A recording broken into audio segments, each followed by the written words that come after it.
Alright gang, this is what I got the new blade for that I was waiting on. It is my Laguna 18CX I got from the Laguna outlet.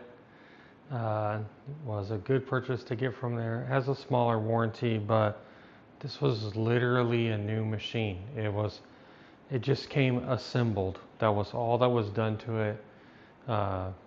It has no major cosmetic blemishes. Like everything is fine. I've cut one little thing with it and got it set up. I just put a 3/8 inch blade in it. I think I've got it where she needs to be. It has a massive throat for rip cutting if I need to do it, but this will be big enough to cut any corners off wood blanks I need. Yeah, it was 30% off. That seems to be the standard price off at the Laguna outlet. Yeah, honestly, I liked that it didn't come in a box and I didn't have to deal with trash. But you can see inside here, I don't know how well that shows up. Oh, you can see my reflection. That there's gauging to know that your tension is right for the size of the blade that you have on. This can go up to a 1 1/4 inch blade. So I bought two 3/8 inch blades, so I have a replacement, and I bought a 1 inch carbide tip blade that I should never use up in my lifetime for any time I have to do a really big rip or want to cut any veneers or something like that.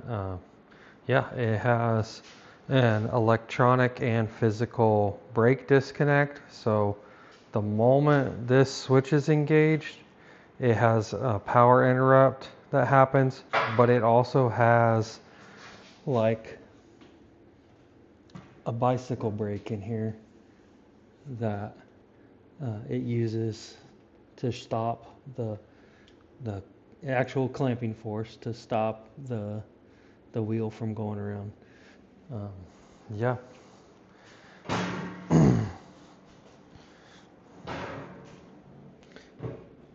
I cut the corners off the juniper bowl. That's the pink dust that you're seeing. It is a variable speed drive. I've just kind of left it at what they have it set at. I'm sure it's fast enough. It has two dust collection ports. I have the block in for the top one to turn it off. So it's got the bottom one down there. That should just hook up to my 4-inch tube, no problem. I already put the adapter on.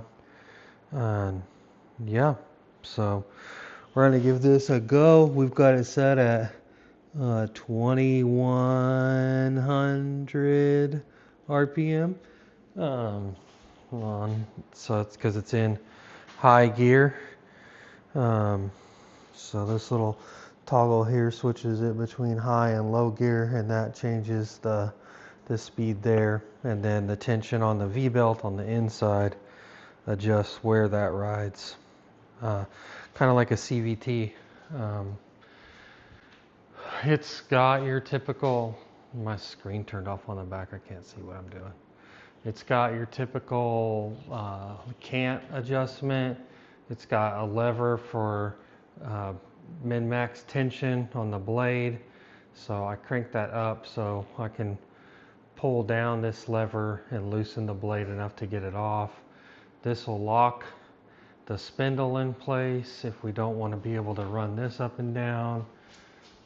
Open the top. You can see through to your crown mark. See if we can get you a view in there, hopefully.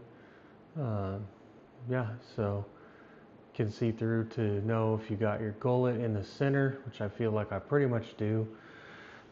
Because the saw was inexpensive enough, I also was able to get their Driftmaster fence on clearance from Laguna outlet as well. So that was 30% off too. Came new in the box. Like the box had just been opened. There had been a little bit of assembly to this. No missing parts, nothing, factory box. Yeah, so this fence lets you adjust its angle left and right to account for the drift in your current blade's current setup, so you don't have to constantly fiddle with, do I have the saw blade perfect? So we got that set up. You can see I've got a few little things laid out here, and I've got this piece of spalted sycamore I'm gonna turn into pen blanks.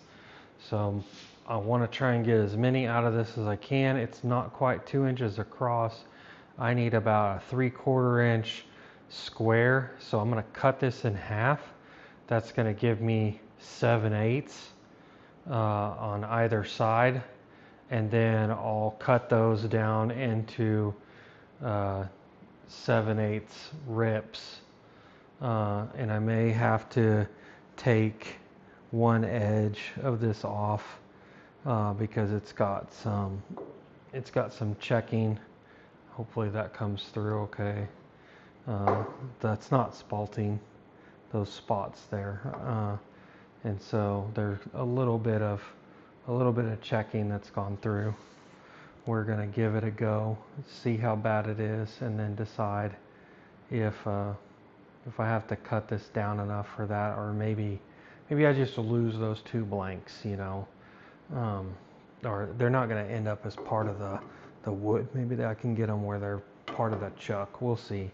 But right now we're gonna rip this thing. I think is the first goal, to get it to the right width that way, and then I'll go through and cut each rip down. And I've got the fence set at about 7/8.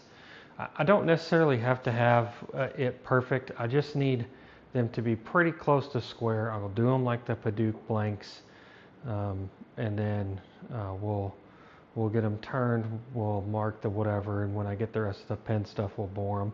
But this was the start to a pen turning video. We'll make about a dozen matching pens. So we'll give you guys kind of the rest of a little shop tour. We had electrical added in here. So I've got kill switching for the plugs that I had added on the wall. So the plugs that are at about eye level there, or the higher up plugs, half of them are on one switch here and half of them are on the other. I had an 8 AC mini split put in, a Mitsubishi. It's up there. Controls just sitting here. My jet air filter system up there is, I hung that fun time by myself. Had to buy an 8-foot ladder to do that job, but I needed to be able to reach the ceiling, so that wasn't like a dead purchase for just the one thing. So that gives me that. I just keep this over here, so that way I come in, turn it on, put it in auto mode, good to go. When I'm about to leave, I set the timer for 1 more hour. That way it runs for a whole hour after I left the shop to clean the air. This is just some random junk. Got the saw plugged in here. That's a dedicated plug to its breaker, so that's why I put the saw on it. I got this Husky cabinet. You can see I got Husky stuff because I liked those blue ones, and then I wanted my other stuff to more or less match. So that's why I got these other ones. I got the Harvey G700 dust collector. It fits under that table if you crank it all the way up. So I was really happy with that. You can see I haven't figured out where to put my vices yet. So I kind of just got them sitting around from when we were at the shop in Amarillo. I kept this piece of cardboard because I was laying out blocks to like sanding seal on it. Got my miter saw here. I'm waiting on a table to get shipped to put here. It's going to fill that space for a miter saw station. So I'll have that. This guy, just a basic storage cabinet. Miscellaneous stuff I tried to more or less organize. Got some paper towels, I got cleaning stuff, I got flammable making stuff, I got some finishes, another saw blade, the big saw blade, miscellaneous hand tools and stuff like a Metabo circular saw. Put my clamps in here, got some extra cloth, WD. Just get stuff off the counters, guys. Yeah, just put it up. So that's why I got this cabinet, just save bench space. This is some metalworking stuff. I'm not really going to have much metalworking in here. It's still kind of packed in storage or repacked. My miscellaneous vacuums that I had and my other dust collector. Back behind there, you can probably see that orange cord that goes up to 220. That runs the G700. It can also run my welder that I haven't got in here yet. Here's my retired bandsaw now. It's gonna end up getting gone with some other stuff. So before long, I've got these two workbenches. I've got my sharpening set up. This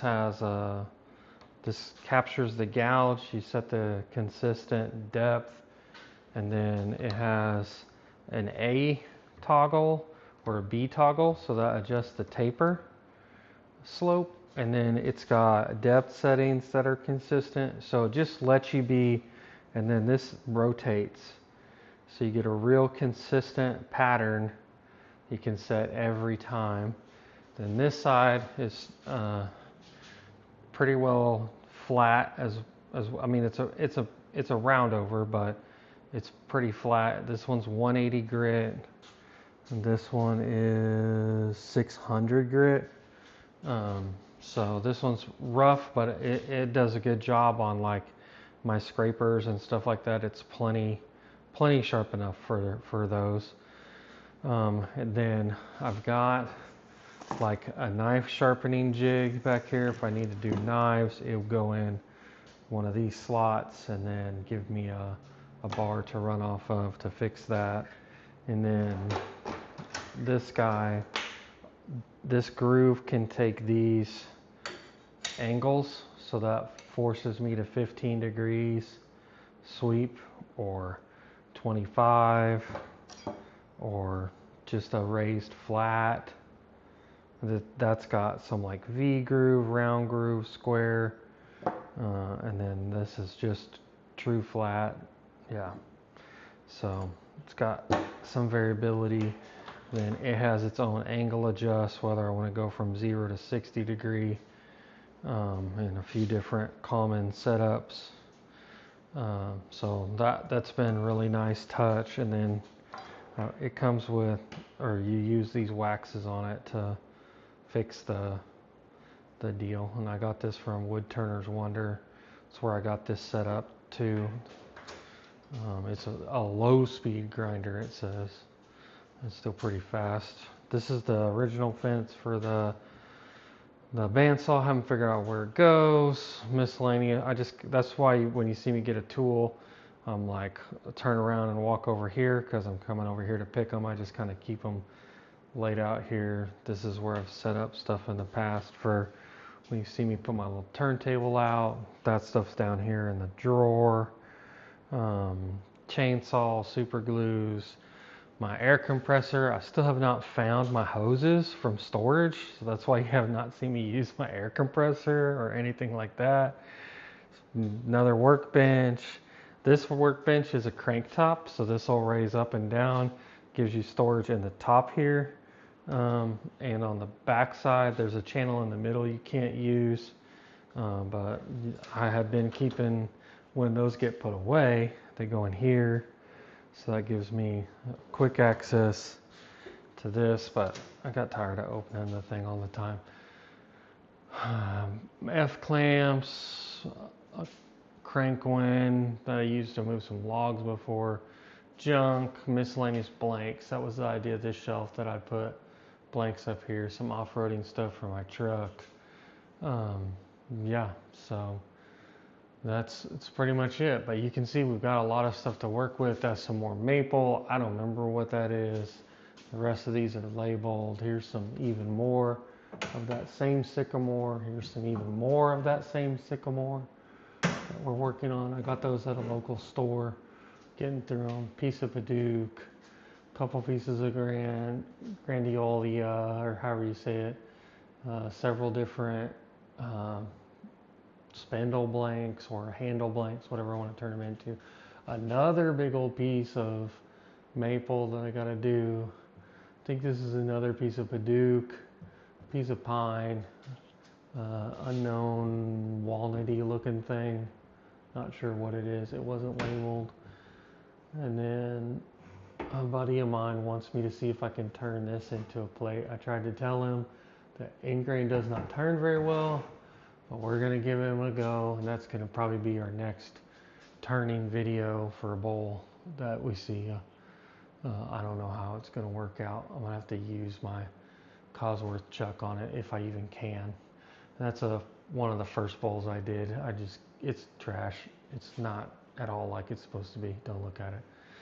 So, and then that's the lathe. You've seen it before. You probably haven't seen it in its entirety, but that's my setup. I've got their chameleon light, or what I think is what they call it, because you can color change and adjust the brightness and all that junk with it.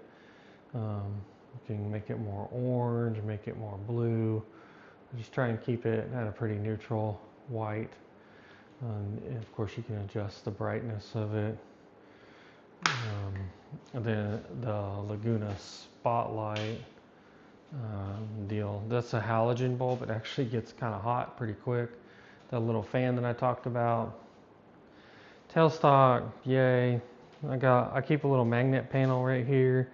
Miscellaneous drill bits and some small screws for tailstock or headstock stuff. The on-off deal for the Harvey dust collector. You can just turn it on. That's how I rig up the dust collector when I just want to quick catch stuff. Miscellaneous push rods and handles you see me reach for are hidden back here on a deal that Laguna gives you. Yeah, guys, trash can. So, it's pretty Spartan as far as a wood shop goes. I don't have a lot of stuff in here, but that's my shop tour for right now. I'm gonna give this a cut, and then when we come back, we're gonna cut this. All right, this is me cutting a piece of spalted sycamore with a bandsaw.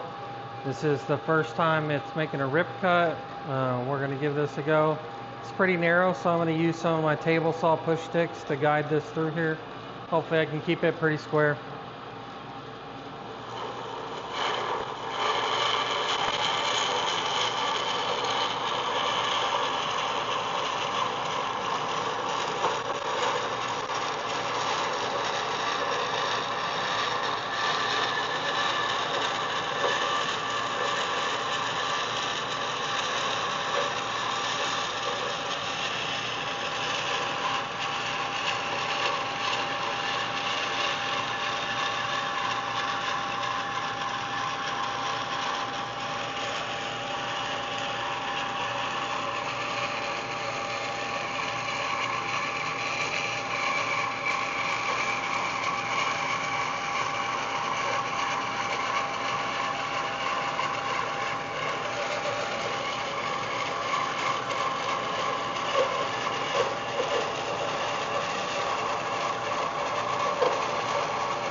Well, kind of went through at an angle a little bit there. You probably saw sparking. The blade was running up against one of the ceramic guides.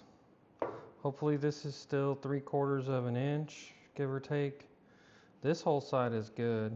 This side might have got too thin at this end. But we'll measure it, we'll see where we're at, and see if that's going to work for our pen blank. But I think I'm still going to be able to get the 12 or so I need out of this. It'll be good. So we're going to cut there, and we're going to give this a measure. Well, here, I got my thing. You can see where we're at.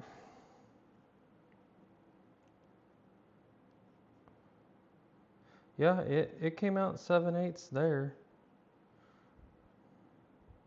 Came out a hair over 7/8 there.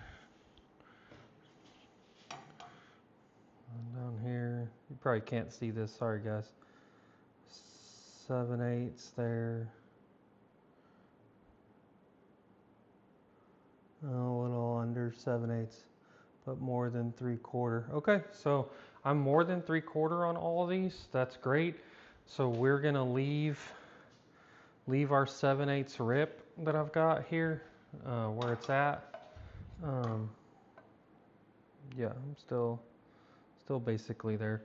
And I'm gonna take each of them of these and I'm just gonna make a bunch of swipes this way. Whoop, whoop, whoop, and have blanks. We're gonna call those what we want. Like that's gonna be good enough for me. So I'm gonna do that. I'll come back when they're all done. You don't need to watch that, you get it. So we'll get that done. Plus I don't have the camera on a charger, so its battery is chugging away.